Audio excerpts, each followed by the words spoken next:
Eto, pag-usapan natin yung pagtakbo ni Lenny bilang presidente sa 2028. Sinimulan na at eto na. Kinakargahan na nila. And then this week we'll try to come out with the preference, but for the first time we're probably going to publish something. The big chunk This of the is presidential election preference. for 2020. Kung yung preference sa 2028 presidential election. A big chunk of the surveys commission, but Survey ito, pag-usapan natin. the parts that we can now share are quite telling. No? For example, the vice president's numbers went down for the first time in 4 quarters. Yan na nga. Okay. No. Si Ating, yan na nga. Atat ka, banata mo na si Sara. Atat na atat eh. Yan na nga. Sige, yan na. Sige. Ano ba sinasabi niya? Bumaba sa survey si Sara. No, this is for 2028 Okta Research. preference. Yeah. The number 2 is not anymore a universe away.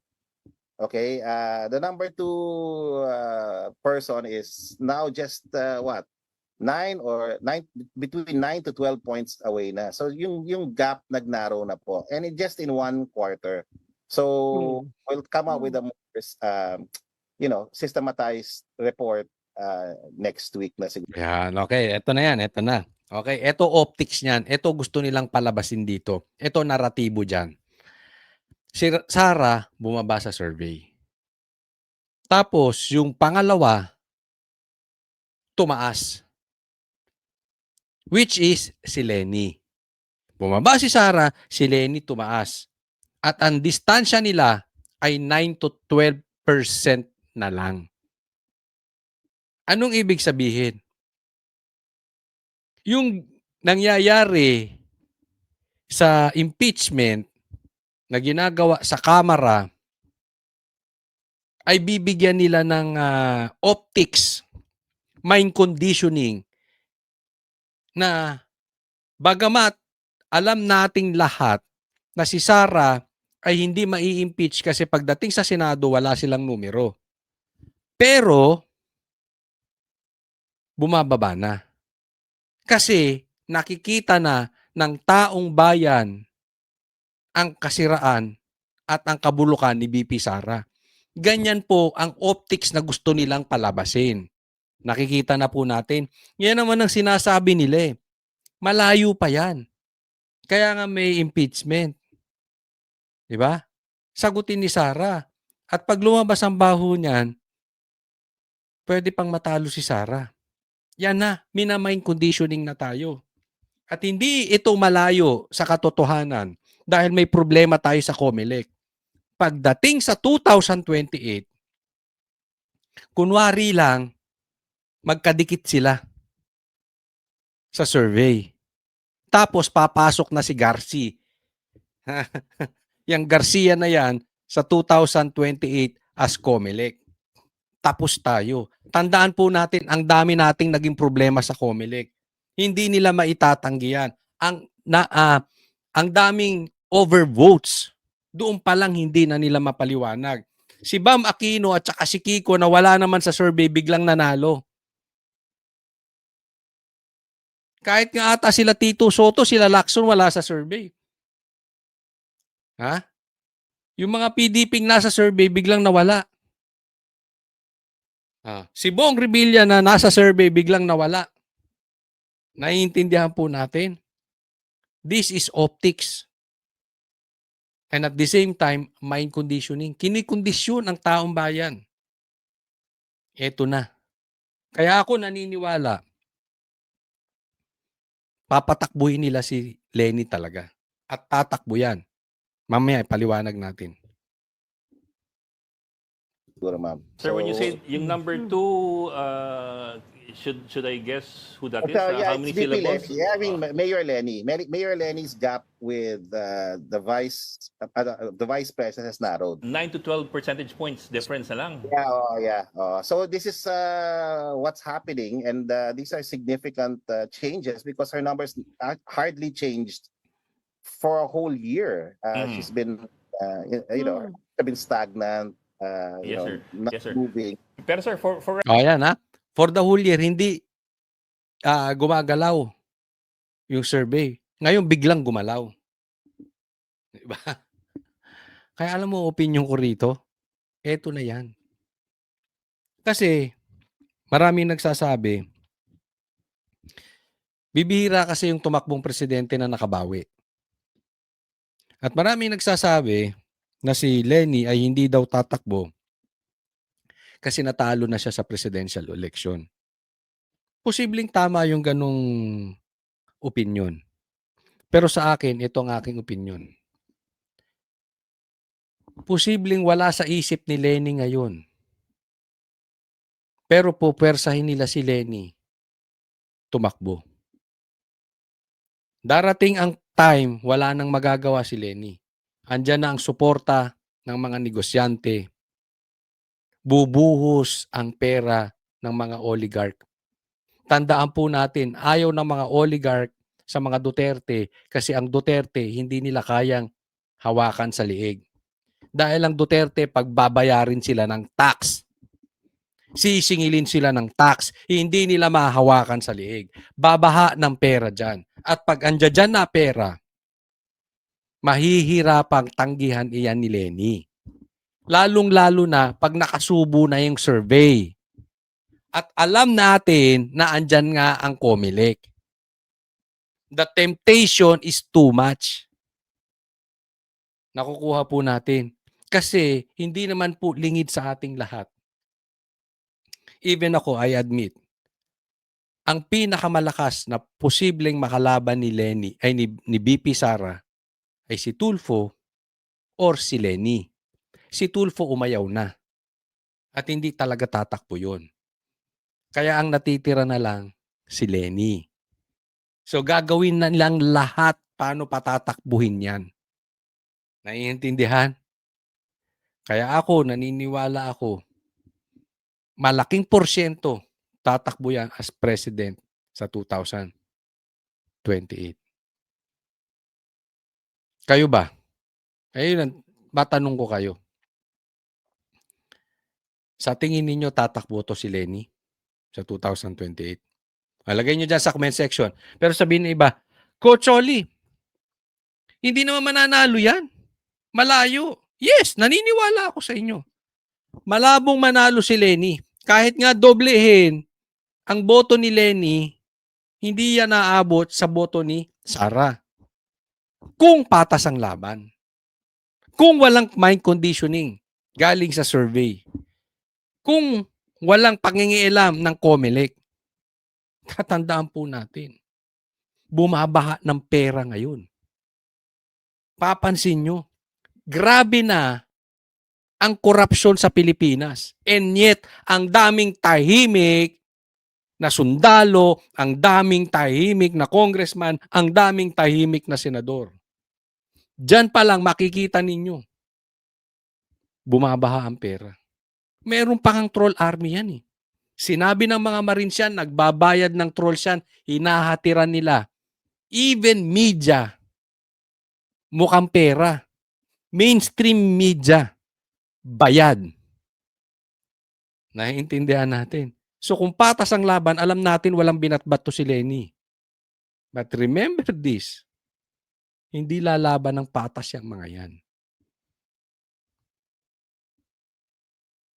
reference lang para may clarity tayo. Kung 9 to 12 percentage points difference lang for your last survey, the previous survey, ano po yung gap noon? That was double digits. So ang punto dito, kung ngayon, konti na lang ang gap, dati ba ilan? Malaki, kasi double digits. Ngayon, nasa single na, nasa 9%. So, in short, humihina si Sara. Ito, tanong. Humihina ba si Sara or lumalakas si Lenny?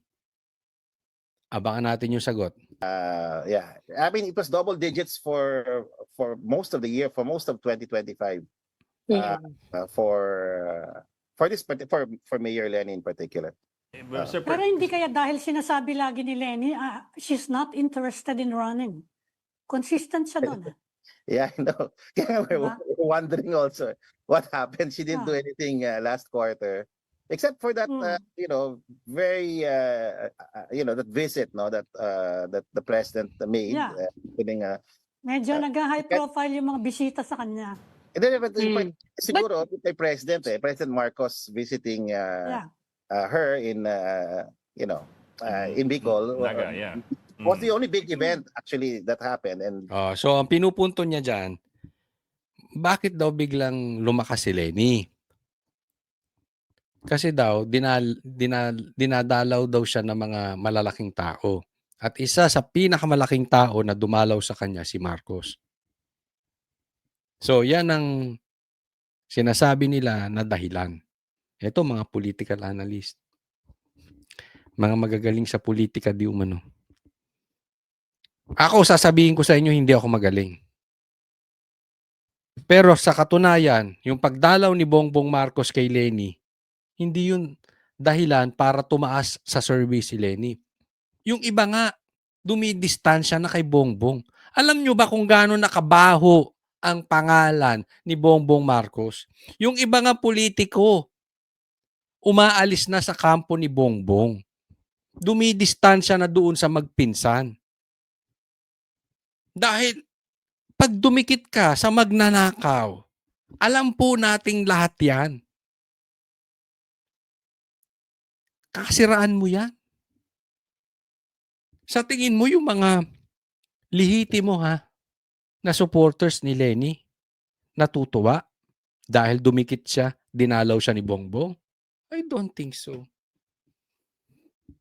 O kayo ba, yung mga dating Lenny dito, sa tingin ninyo, yung mga dating Pinklawan, sa tingin ninyo natutuwa kayo, dinalaw sila na magnanakaw? Ang Pinklawan, sinusuka dati ang Marcos. but it could be a confluence of other factors. We have to study Yeah. So you have to ask as well whether is she gaining supporters or is the front runner losing supporters? That has to be determined pa, yeah. But Yeah. I think to a great extent she's gaining supporters. I don't know if it's because supporters of the front runner, which is the Vice President Duterte, is moving out that very much. Ito, okay. Ang sinasabi dito, ang tanong po ay, bakit lumiit yung gap ng distansya ni Sara sa survey kay Lenny? Bumaba ba si Sara o tumaas sa ang suporta at sa survey si Lenny? Ang punto niya ay tumaas si Lenny. Kaya lumiit yung distansya, no? Pero hindi rin niya sigurado kung tumaas si Lenny or bumaba din si Sara. Pero sa kanyang pagkakahimay, as of today, tumataas si Lenny. So alam na, kikita na natin yung build up. Gaining momentum. Mamaya magsasalita na si Lamas. Tingnan niyo, abangan nyo yan. Yang Llamas na yan, magsasalita yan. Kita nyo, gaining momentum na si gaining momentum na si Lenny. Magsisimula na nila yung mind conditioning. Marami pang mangyayari. At pag binabuksan yung bank account ni Sara, mauungusan na ni Lenny. Tapos, ayan na, pasok Comelec. Tapos na. Diba? So, yan ang style. Abangan ninyo. Tandaan nyo po itong sinasabi ko. Ilista po ninyo. At pag nangyari, sabihin ninyo, nakachamba na naman si Cotsoli. Okay, next topic po tayo. Ito naman, pag-usapan natin dito, no, papansin nyo, ang tagal ng walang blue ribbon hearing. Di ba? Hindi na pinag-uusapan patungkol sa ghost projects. Hindi na pinag-uusapan patungkol sa flood control. Yan ang nakakapagtaka. Tapos, gusto nang tapusin ni Lacson. Gusto nang gumawa ng partial report. Ang problema, wala namang gustong pumirma nung kanyang partial report na ginagawa. Bakit? Pag-usapan natin. Noong January 19 pa, isinagawa ng Senate Blue Ribbon Committee ang huling pagdinig nito tungkol sa anomalya umano sa mga flood control project. Pero makalipas ang halos 3 buwan, aapat pa lang sa mga miyembro ng committee Apat pa lang. Parang kayo-kayo lang yung nagpumirma. Walang gustong sumuporta. Oo. ang pumipirma sa partial report na naglalaman ng mga findings at rekomendasyon nito. Sabi ng miyembro rin ng komite na si Senador Amy Marcos, hindi siya pipirma sa partial committee report dahil nakukulangan siya sa laman nito. Hindi rin aniya ipinatawag ang mga dapat pinaharap, kabilang si Yan. Ito kasi yan, yung partial committee report, doon sa naging investigasyon ng Blue Ribbon patungkol dito sa pagnanakaw sa flood control, sa ghost projects. Okay? Pero tinatapos na, magagawa na ng committee report, partial committee report to si Lacson. Kulang nga. Hindi nyo nga napapatawag si Tambaluslos. Etong pagmumukha na ito, at tingnan ninyo kung kayo ay naghihirap sa buhay, kasalanan nito. Malaking parte kasalanan nito. Siyempre, dapat nagsisipag din kayo. Pero kung merong problemang malaki, bakit mahirap ang Pilipinas ngayon? Lalo pang naghirap ang Pilipinas ngayon dahil sa pagmumukha ng lintik na ito. Sila, pabili-bili ng bahay sa Forbes. Tayo, ikaw, ako, tayo naghihirap. Nakukuha po natin. Yan ang pahirap. Tapos ayaw patawag ni Lacson. Tapos, yung 18 Marines, ayaw rin ipatawag ni Lacson. Simple lang pinipilit na nga ni Marcoletang tawagin yung 18 Marines. Pinipilit na nga ipatawag itong si Tambi. Ba't hindi mapatawag? Baka naman itatanggin, hindi namin ayaw patawag, itatanggihan ni Lacson. Pero bakit walang nangyayari? Sabi ko sa inyo, doon tayo lagi sa resulta But until now, walang nangyayari dyan sa pag-iimbestigan nyo. Tapos gusto nyong tapusin. Pahirap sa buhay itong sila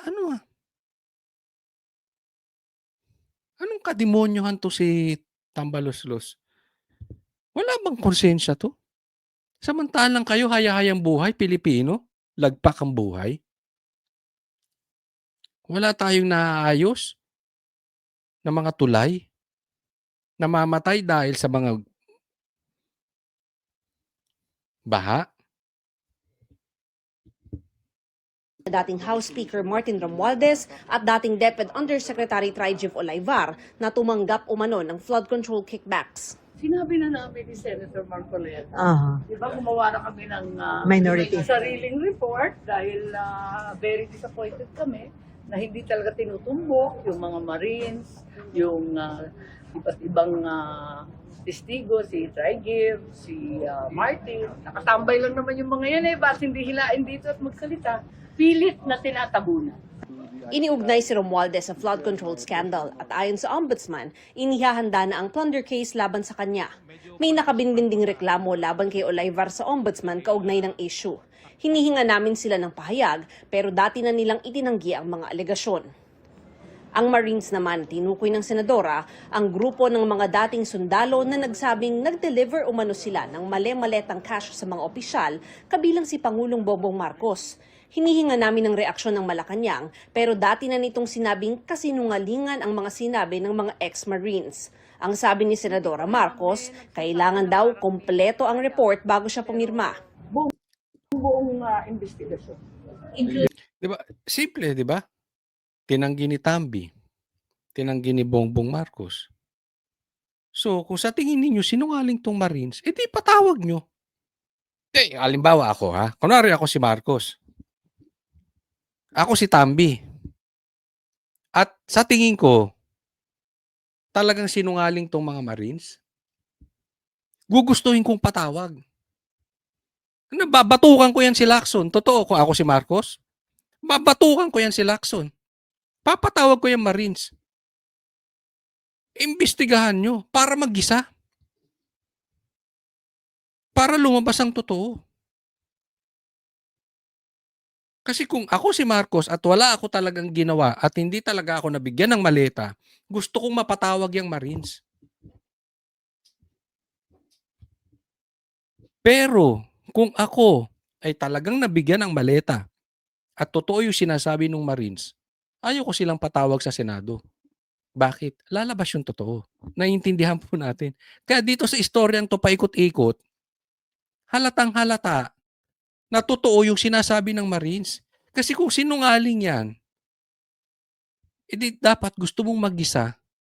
Kasi magkakabuhol-buhol lang. Tandaan nyo, pag nagsisinungaling ang isang tao, pag tinanong mo ng tinanong, magkakabuhol-buhol ang dila niyan. Edi mas lalo nyong gustong imbestigahan, ba't ayaw nyo?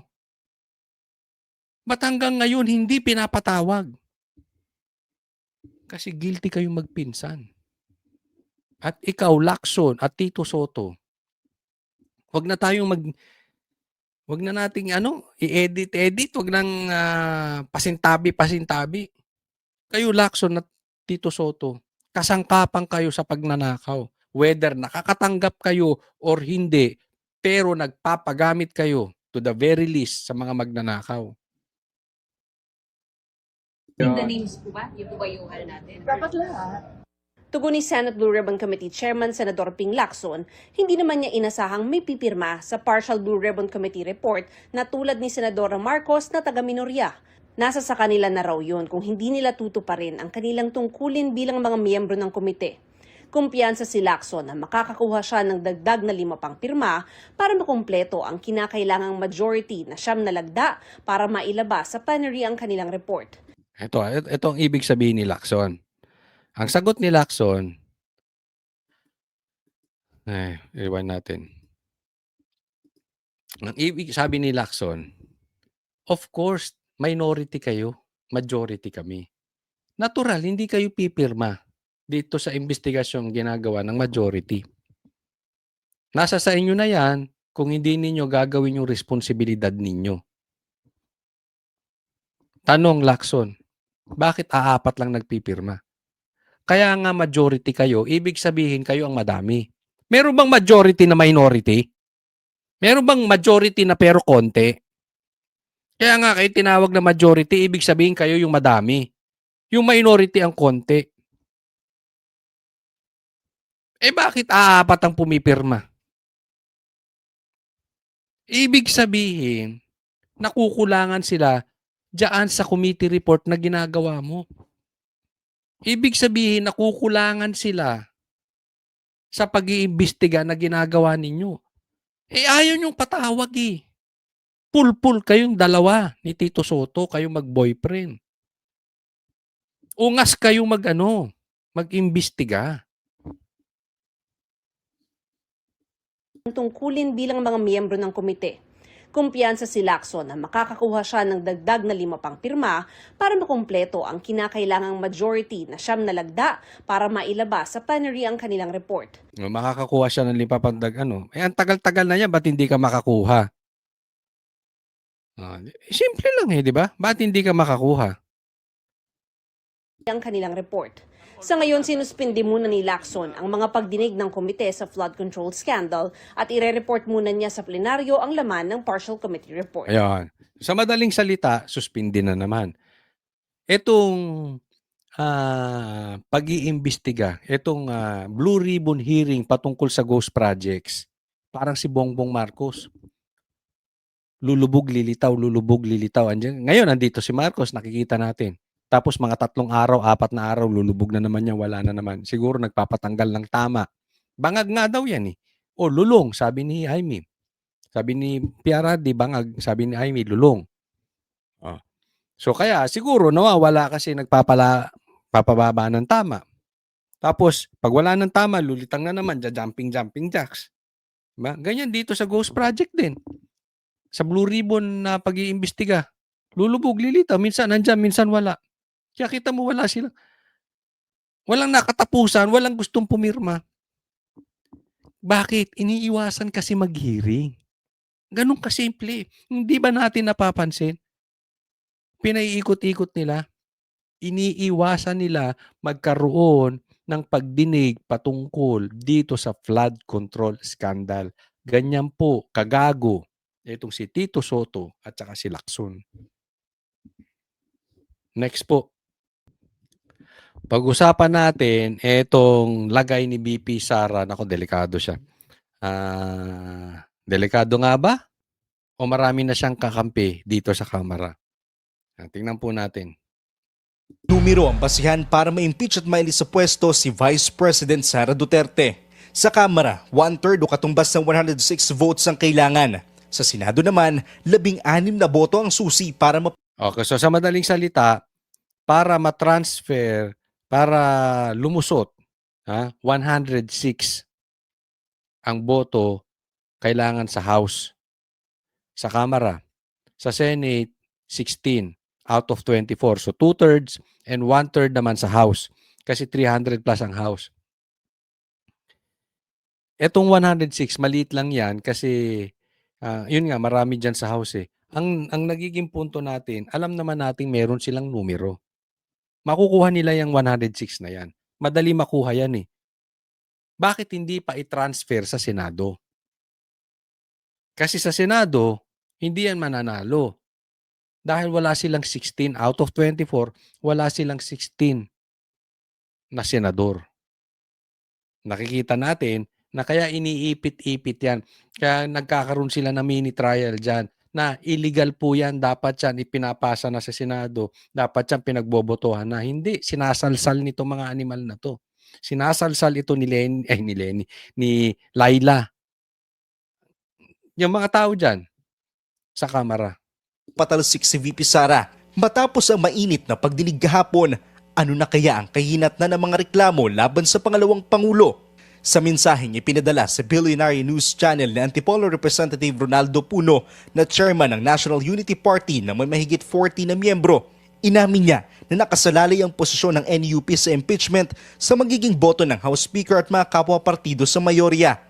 Iginit din niya na ayaw niyang impluwensya ng iba sa kanyang opinyon at malaya raw silang pumili ng kanilang boto. Pero kung hayaan ng liderato ng Kamara na kumontra sa impeachment ng ilang majority party, partikular ang Partido Federal at Nationalist People's Coalition, posibleng kontra-impeachment na rin daw ang boto ng mga miyembro ng NUP. Sa ngayon, tila malabong kumontra ang Partido Federal ng Pilipinas sa impeachment dahil pinamumunuan ito ni PBBM. Ang Nationalist People's Coalition naman ay kay Senate President Tito Soto na wala pang malinaw na panig sa impeachment pero gusto niyang umusad dito. Base sa numero ng mga partido sa Kamara, kung maimpluwensya ng boto ng NUP sa boto ng mayorya, tila malinaw ng dihado ang bise. Ang lakas CMD kasi na pinamumunuan ni Martin Romualdez ay may nasa mahigit 70 na miyembro. Ang Partido Federal naman ni PBBM at NPC ay kapwa may mahigit 40. Kung susuma So, pag sinilip natin, yung partido ni Tambi at yung partido na lakas CMD, yung Partido Federal ni Bongbong Marcos at saka itong NUP, 40 na. So, pag inad natin yan, nasa 150, 106 lang ang kailangan. So, wag na natin paikot-ikutin, meron talagang numero yan. Hindi naman dito issue kung talagang may ginawang kasalanan yan eh. Diba? Malakas po talaga, hawak sa liig ni Tambaluslos, ikaw ba naman mamigay dyan ng maleta? Diba? Ikaw ba naman mamigay dyan ng envelope? Malakas ka talaga dyan. Diba? Sinabi ni Chanco last year, yung mga pumirma para pabor sa impeachment, nakatanggap. Syempre, ngayon din, natural, ganun pa rin yun. Yung pipirma na para sa impeachment, makakatanggap din. So, alam naman natin may numero. Kaya nga tapusin nyo na. Move on na. Kayong Kamara, Laila, Luistro, wag nyo nang salsalin. Move on na kayo. Hilig nyo magsalsal eh. Diba? Daling nyo na. Tapos na. Okay na yan. Dali na sa Senado. 40. Kung susumahin, lagpas na ito sa sapat na bilang para ma-impeach si VP Sara sa Kamara. Para sa agenda, Isaiah Mirafuentes. Kaya nga abang-abang na lang tayo dito dahil alam naman natin walang mapapatunguhan itong dito sa investigasyon ng Kamara. Kaya lang ang nakakalungkot dyan talagang binababoy nila. Wala man lang silang makuhang lehitimong testigo man lang na magkakaroon ng sana man lang saysay kasi nasasayang yung oras ng kamera. Ang layo sa katotohanan nitong si Madriaga, halatang-halata na gusto lang talagang babuyin ng Duterte. So ganyan na po ang kalagayan ng kamera natin.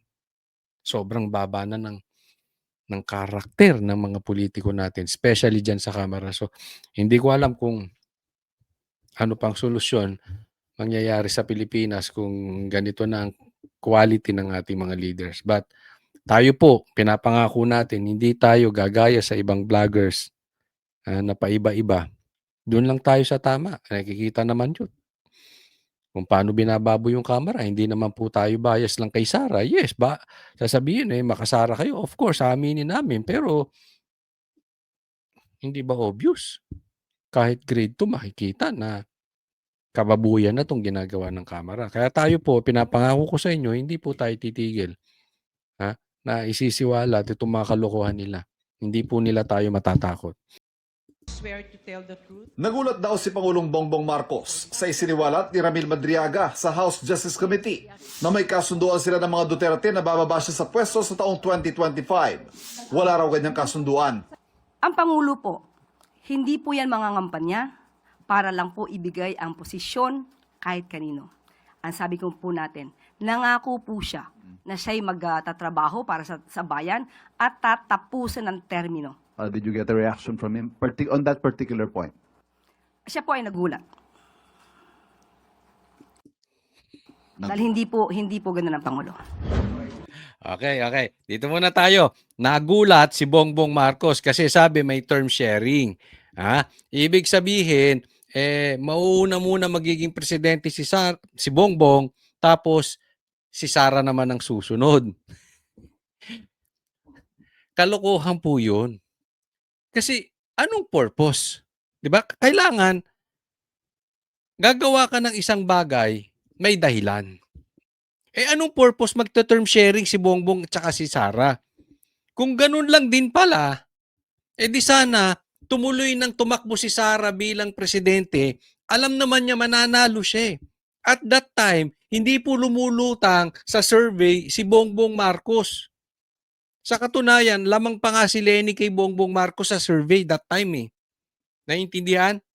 Nung bumaba lang si Sara bilang Vice President, doon lang umangat si Bongbong kasi sinuportahan na ni Sara si Bongbong Marcos. So sa madaling salita, walang dahilan bakit magte-term sharing sila sa parte ni Sara. Pangalawa, si Bongbong din wala ring kadahidahilan na bakit isi-share niya kay Sara. 'Di ba? Anong purpose? Tatandaan po natin, ang nag-convince lang kay Sara na suportahan ang Bongbong Marcos ay si Amy at saka si Chavit. At alam po yan ng mga Pilipino. Hindi nga alam ni PRRD yan Kaya nga may kasalanan sa atin si Amy. Pero kalimutan na natin yung kasalanan niya. Pero yan po ang dahilan. So walang ka-purpose yung term sharing. Ito pa. Bawal po yun. Kasi sa madaling salita, hindi nyo nirirespeto yung boto ng taong bayan. Kaya syempre, pumalagang Malacanang. 'Di ba? Dahil pag sinabi, teka muna, term sharing, may usapan pala. Pero si Bongbong Marcos hindi pumayag. Kasi hanggang ngayon, siya pa rin ang nakaupo. So mapapatunayan na loko-loko si Bongbong Marcos, traidor siya sa taong bayan, tapos traidor din siya kay VP Sara. So, no choice siya 'di ba? Hindi talaga po pwedeng merong term sharing na unawaan nyo. Kasi kung meron talagang term sharing for discussion purposes, paano Coach Oli kung meron nga? Malalagay sa alanganin si Bongbong Marcos. Dahil hindi siya sumusunod sa kasunduan. Traidor siya. Nakuha po natin. Kasi ayaw niya nang bitawan yung posisyon niya. Diyan kilala ang mga Marcos. Pag napaupo yan, hindi na bibitawan ng kapangyarihan. swapang sa kapangyarihan ng mga Marcos. So, mati dito ang mga Marcos sa sinabi ni Madriaga na merong kasunduang term sharing. May bersyon din ng kwento si Senador Amy Marcos para kontrahin ang testimonya ni Ramil Madriaga. Mayo taong 2021 pa lang nag-uusap na silang tatlo at talaga itinutulak daw nilang si VP Sara ang tumakbo bilang presidente. Giit niya, wala na pag-usapang term sharing sa pagitan ni Pangulong Bongbong Marcos at VP Sara noong panahon ng kampanya. He will file October 6 as instructed. Pero sana somebody will file as his VP. Kasi nakakatawa naman, walang katandem. Yun ang pinapaliwanag ko kay VP Sara Mayora noon. Still hoping you will run and he will slide down to VP ASAP. Kaya nga sinasabi ko sa inyo, etong si Madriaga, peke talaga yan. Isipin mo, siya pa ang nakakaalam ng term sharing. Samantalang si PRRD nga hindi alam yung term sharing na yan. Hindi nga alam ni PRRD na susuportahan pala ni Sara etong si Bongbong Marcos. Tapos, ang nag-uusap-usap, eto sila Amy, sila Bongbong, sila Sara. Hindi rin nila alam. Itinanggi ni Amy, itinanggi ni Bongbong, at hindi rin tinatanggi rin ito ni Sara. Tapos si Madriaga alam. Di ba? Kung hindi ba naman nuknukan ng kalokohan niyang si Madriaga. Kaya nga sabi ko sa inyo, ganyan po kababoy ang Kamara ngayon. Yung ganitong klaseng testigo, hinahayaan nila para lang sa kanilang mga pangarap, possibly para sa maleta or possibly para sa envelope na kanilang matatanggap. Pero talagang kalokohan po yan, si Madriaga. Ewan, ganon. Ngayon, ang sagot naman ni VP, tulad ng sinabi niya sa media, nako, ang usapan namin ni PRRD, VP na siya sa PDP, ako, mayor na. November 12, ang liwanag naman ng statement ng aking kapatid, no to possible term sharing. Kaya tumigil ang mga nagchichismis ng kalokohan. Bakit magte-term sharing? Pinipilit nga namin na yung buong term, ang pagiging Pangulo, para kay Inday. Makikihati pa siya. Saan naman kalokohan ng galing yon? Wala raw alam si dating Pangulo Rodrigo Duterte sa usaping ito, lalo't may sariling kandidato ang PDP laban. Malabo rin Di ba? Isipin mo, yung mga malalaking tao, kahit nandun sa kabilang parlor na si Bongbong Marcos, walang kaalam-alam dito sa term sharing. Si Madriaga meron. Di ba? Ito yan. Laglagan portion na po. Nilalaglag na ng Malacanang. Nilalaglag na ni Bongbong Marcos. Ito si Tambaluslos. Ito ha. Tandaan nyo itong sasabihin ko. Binanggit ko na po ito before. Pero, meron po tayong nadinig na panibagong intel. Kasi, ang sinabi ko sa inyo before, talaga yan si Bongbong at saka si Tambi, maglalaglagan yan eh. Ang talagang swapang sa kapangyarihan, traidor yan. Nature na nila. Kala nyo magkakampi lang yan sa ibabaw. Tandaan nyo, may kanya-kanyang trolls yan. May kanya-kanyang vloggers yan. At yung iba doon, kaibigan ko. Nagigets nyo? Hindi nila aaminin yan. Okay? May kanya-kanya po yan. Meron din yung kanya-kanyang hawak na politiko. Sa ibabaw, hindi sila naglalaban. Pero sa ilalim, yung trolls nila, yung vloggers nila, nilalaglag yung kabilang kampo. Di ba? Ngayon, eto ang nadidinig natin. Isa-isa na po magbibitawan. Tingnan nyo si Anyo, bumitaw na. Di ba? Nagsisimula na po ang laglagan dyan. Mapapansin ninyo, palakas ng palakas ang partidong PDP. Mapapansin ninyo, marami na rin pumapanig sa PDP. Napapansin ninyo, lumalakas yung PDP, hindi lang sa mga taong sumusuporta, Kasi dati namang maraming sumusuporta sa PDP pero ngayon lantaran na. So palapit na tayo ng palapit. At meron pang malapit ng magbitaw. Oh, hindi lang si Anyo, masusundan pa yan. At magsusunod-sunod-sunod po yan. Kaya nga, nandito tayo doon sa magandang part. Let's enjoy it. Kasi this is what we call laglagan time. Mapapansin ninyo, hindi lang sa politiko, pati sa vloggers nagririgo doon na. Kasi pag masyado ng magulo, it means malapit na tayo sa tagumpay. Hindi ko po, uulitin ko, hindi ko po sinusuportahan ang manggugulo sa gobyerno. Hindi po yun. Ang sinasabi ko, ang ibig kong sabihin na pag magulo na, yung sila-sila na naglalaglagan. Kasi po nararamdaman na nila sa bawat isa, meron na talagang katapusan itong pangyayari. Wala ako sinasabing cancer ha. Wala ako sinasabing mamamatay. Wala po tayong sinasabing ganyan. Pero naaamoy na nung mga politiko, even yung mga secretaries, yung mga kakampi, meron ng katapusan. Kaya antayin lang po natin. Hindi kailangan magmadali. Kung may mamamatay, hindi to grave threat ha. Ang punto lang natin, kung may cancer, merong may cancer. Kung walang cancer, edi walang cancer. Nakukuha nyo. Kayo nang bahala. Just read between the lines. Alright? Malabo rin anya ang kwento ng Madriaga na November 21 nabuo ang BBM Sara Tandem. Bongbong, Pangulong Marcos, alam mo ang katotohanan. Andun ka. Magkasama tayo. Kung hindi mo ito ipinag-uutos, walang dahilan para hindi mo itama ang kasinungalingan na ito.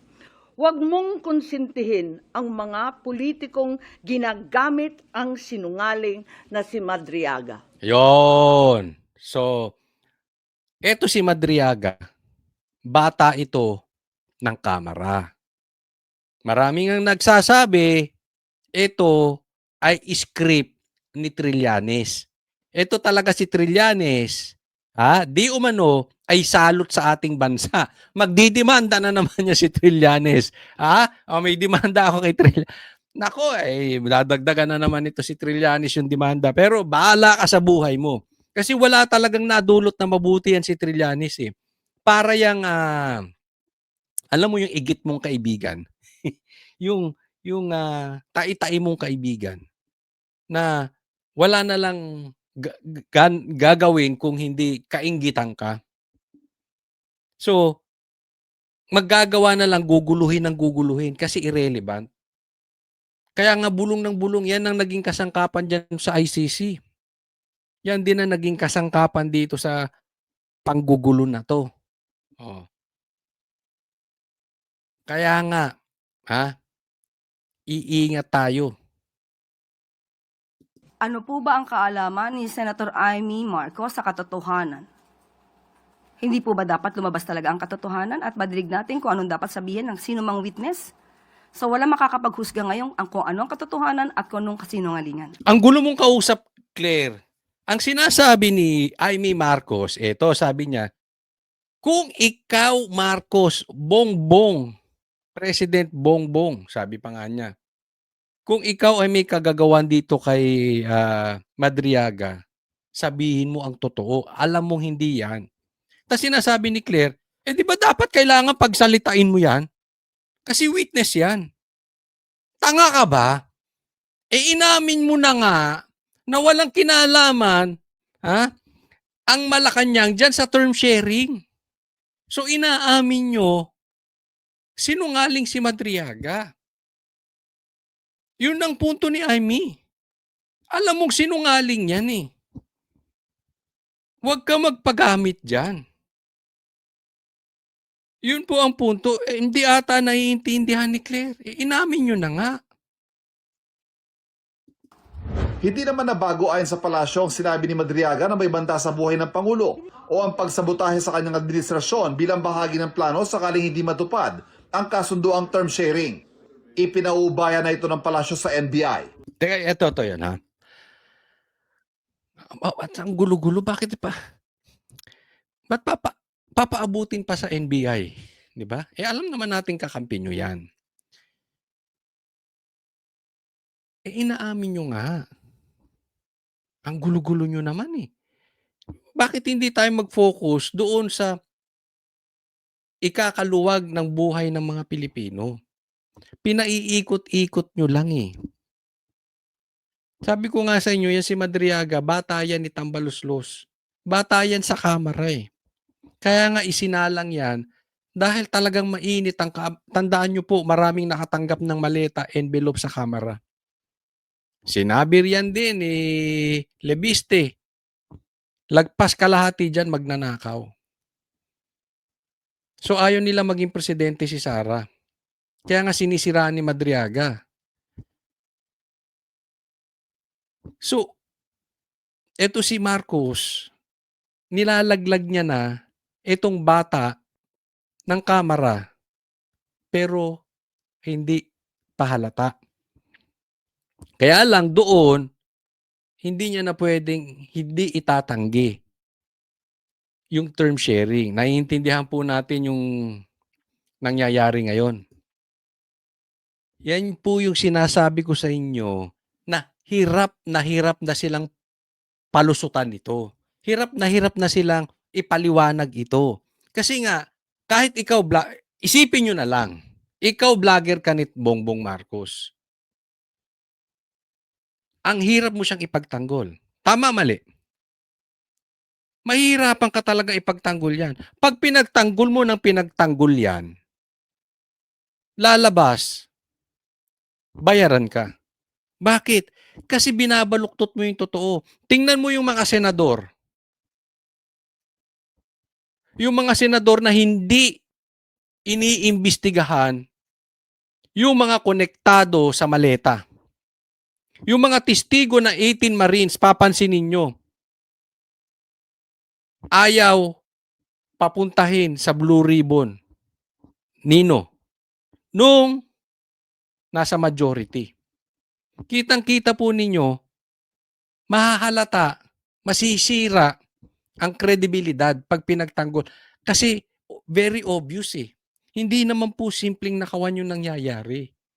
Kaya nga, litong-lito na sila sa madaling salita kung paano lulusutan ito. Kaya nagkakagulo eh. Yan yung sinasabi natin na mauuwi ito at doon na nga nangyayari na uuwi na sa laglagan.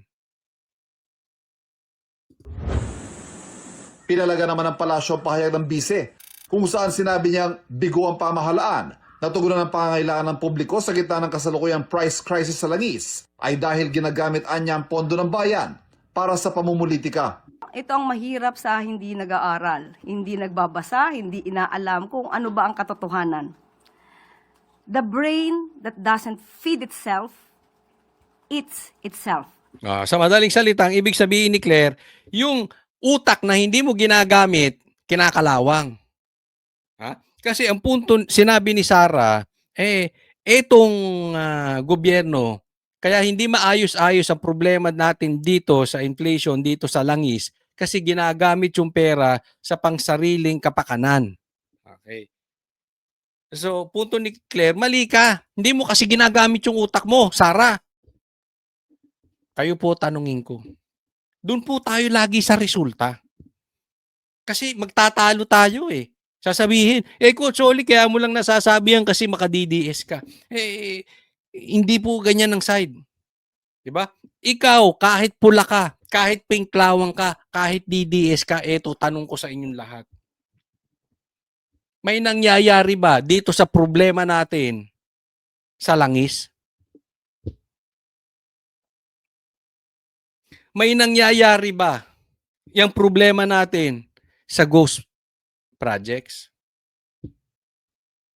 May resulta ba? May nakikita kayong infrastructure Nagmumura ba ang bilihin? Sasabihin na naman ng iba, kailan ba na may nagmura?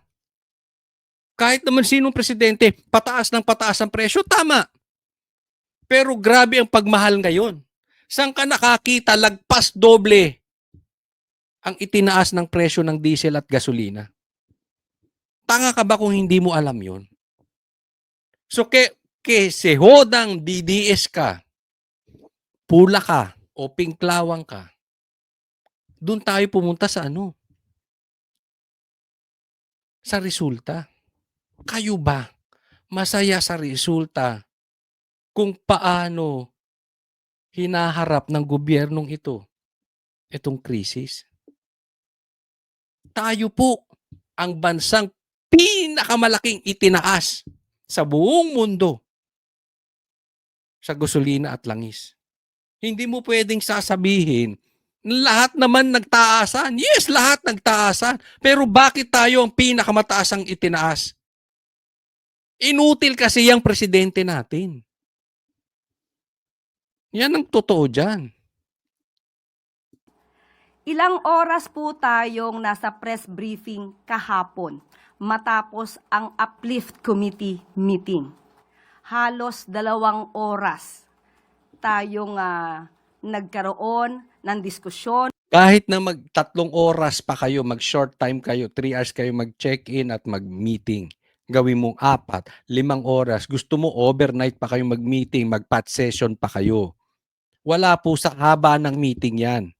Nasaan? Nasa resulta. Kung walang resulta, kahit mag-meeting kayo araw-araw, mga inutil kayo lahat dyan. Yun lang po yun eh. Hindi naman natin sinasabing itinatangging walang krisis. Pero wag naman tayong pinakasapol. Anong silbi nyo dyan? Balita ko, laki-laki daw ng budget dyan sa PCO. Gamitin nyo naman yung utak ninyo. Kung ano ang tulong ng gobyerno, ano ang maaari pang ibigay na benefits sa ating mga kababayan. Huwag niya pong ipahid ang mga issue ng accountability and transparency dahil may sarili po siyang issue ngayon na dapat niyang kaharapin. Di ba? Clown. We have a president na clown. Meron akong kaklaseng adik, ganyan eh. Parang tanga lang.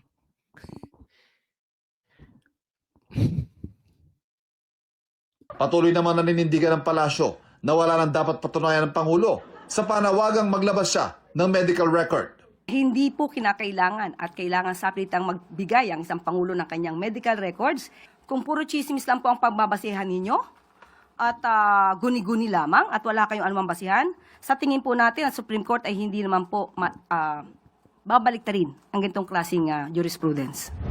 Sinagot din ng palasyo ang hirit ni Cavite Representative Kiko Barzaga na si Pangulong Bongbong Marcos daw ang nagpakulong sa kanya. Alam naman natin kung sino ang nagdemanda kay Congressman Kiko Barzaga. Alam din naman niya kung sino ang nagdemanda sa kanya.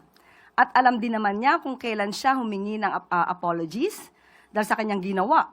Hindi ito makakaila. So paano niya masasabi na ang Pangulo ang nagpakulong sa kanya? Ito na lang. Dito na lang tayo sa resulta. Bakit daw si Kiko Barzaga ang pinakulong si Bongbong at tinatanggi ni Claire? Ito lang eh. Balik tayo dun sa resulta. Meron bang nakukulong doon sa mga sinabi man lang ng 18 Marines?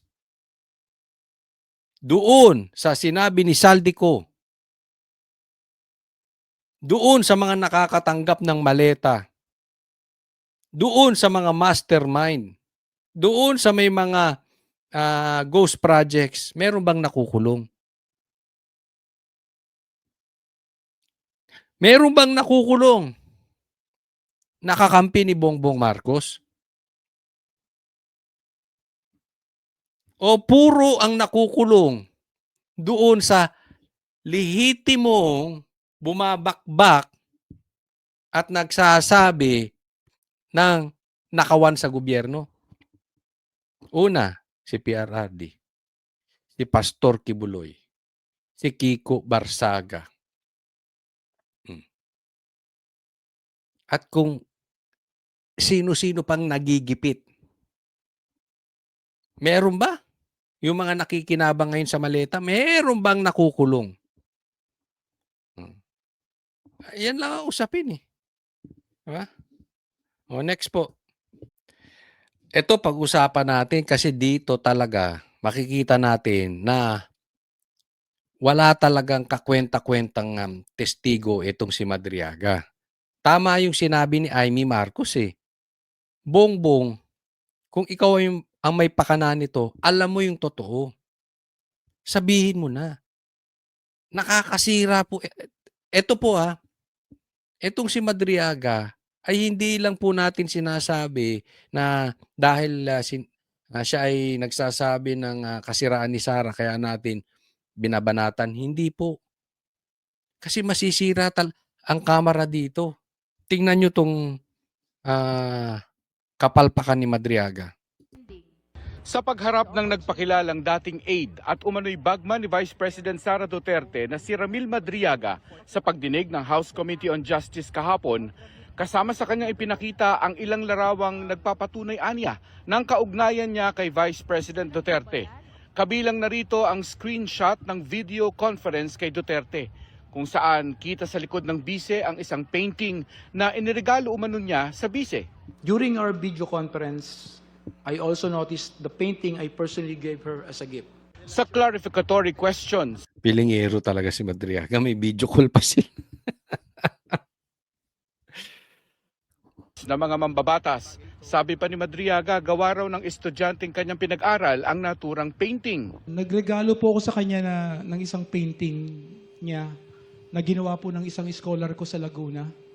May mga scholars po ako sa Laguna. May isa po talagang talented fine arts. Ay nako, so ang punto niya rito, siya yung nagregalo ng painting kay Sara. Yari ka dito. Pinagawa ko po ng painting na yan. Tapos kinuha po ng Presidential Security Group sa bahay sa Laguna. Presidential Security Group. Baka itanggi ka ng Presidential Security Group. Di ba? Dapat nasa listahan ka. May ID ka man lang kung member ka ng PSG.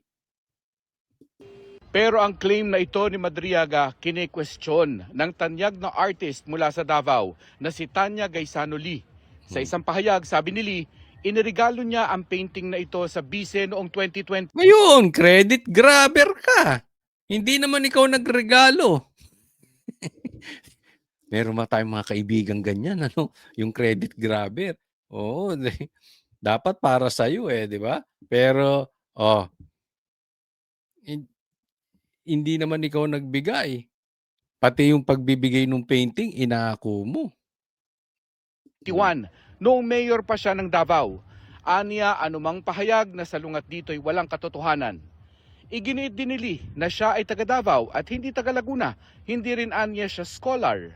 Ang naturang painting makikita sa post ng mga likha ni Lee noong 2021. Kung ikukumpara sa screenshot na ipinresenta sa pagdinig, kita ang pagkakapareho ng mga ito. Kita mo? Na-post pa sa social media nung nagbigay ng painting kay Sara. 'Di ba? Ganyan kalokohan itong si Madriaga. Sabi ko sa inyo, ito ay hindi lang simpleng witness.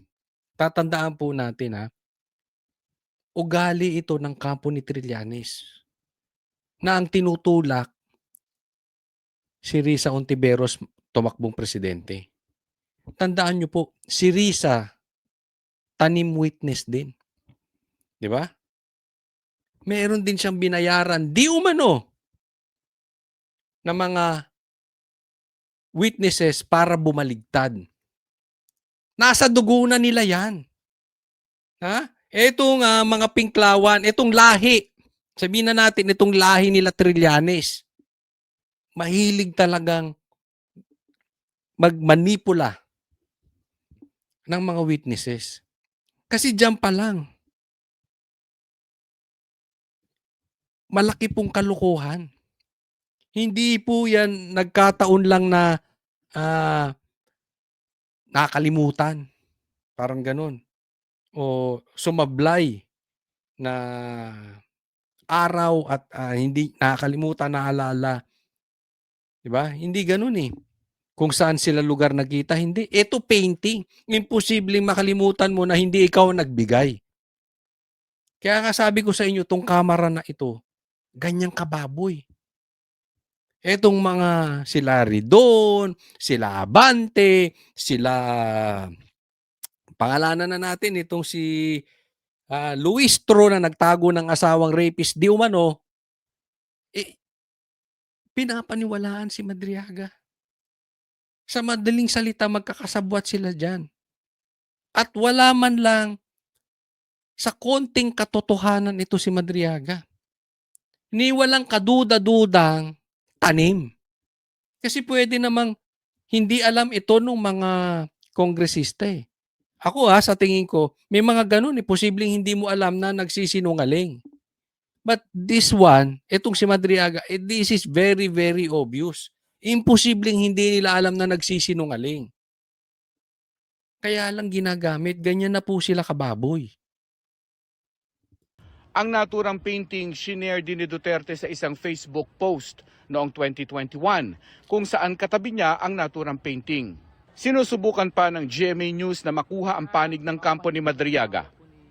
Alam mo, ang ginawa siguro nila to, nila Madriaga, chinek yung Facebook ni Sara, ni BP Sara, tapos okay, may painting. So, sige, sabihin mo, ikaw ang nagregalo niyan. Yari, lumutang yung nagregalo. Tapos ka dyan. Hindi natin alam kung anong pumasok sa utak nito, eh. Pero posibleng tinakot ito ng nag-utos sa kanya. Dahil siyempre may kaso nga, tutuluyan siya. Diba? Ang posibleng kapalit nito, tutuluyan ka talaga namin pagka hindi ka, tandaan mo, kidnapping yung sa'yo. Medyo mabigat yun. Hindi lang medyo, talagang mabigat yun. At isa ka sa wanted. So pagka hindi ka tumistigo labang kay Sara, tutuluyan ka namin. Pero kung hindi, mapapawalang sala ka. Kasi hindi pa naman tapos to, nasa trial pa lang, eh. So madaling hawakan to sa leeg. Ganyan po ang ginagawa. Yan ang style nila, di ba? Tatakutin ka, tatakutin. Lalo na yung merong mga bagahe. Pag may bagahe ka, takot ka sa kaso dahil yun nga, meron kang dala-dala, bagahe. Susunod ka sa mga ito. Napapansin nyo? Maraming congressman tahimik lang. Maraming senador tahimik ngayon. Bakit? Meron din kalukuhan, eh. Tingnan nyo nangyari sa bilyar. Tumahimik. Bakit? May problema yung kanyang negosyo, eh. May bagahe din, eh. Lalo to. So, naipit siya. But, sige. Tumaya ka dyan, eh. Pagdating mo 2028, tapos ka. Maraming salamat po sa mga nanood sa Coach Oli News. At huwag pong kakalimutan na i-like and i-subscribe po itong channel na ito. Maraming salamat po. God bless everyone.